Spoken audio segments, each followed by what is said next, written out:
আমার সব বন্ধুদের বাইক আর তুমি আমাকে ভাঙা সাইকেল কিনে দিছো। কেমন বাবা তুমি, হ্যাঁ? একটা বাইক কিনে দিতে পারো না? আমাকে এক সপ্তাহের মধ্যে যদি তুমি বাইক কিনে না দাও, তোমাকে বাবা বলে পরিচয় দেব না। হায় আল্লাহ, আজ আমি গরিব বলে নিজের ছেলেও বাবা বলে পরিচয় দিতে চায় না। এই জীবন থাকার চেয়ে না থাকাই ভালো। হায় আল্লাহ, আমাকে একটা কাজের সন্ধান দাও।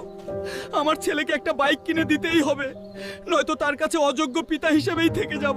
দেখি ম্যানেজার সাহেবকে বলি সে আমাকে একটা কাজ দিতে পারে কিনা। তো কষ্টই হোক, একটা কাজ আমাকে নিতেই হবে।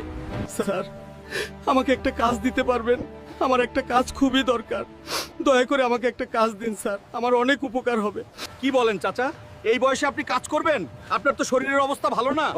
এত অনুরোধ যখন করছেন, ঠিক আছে,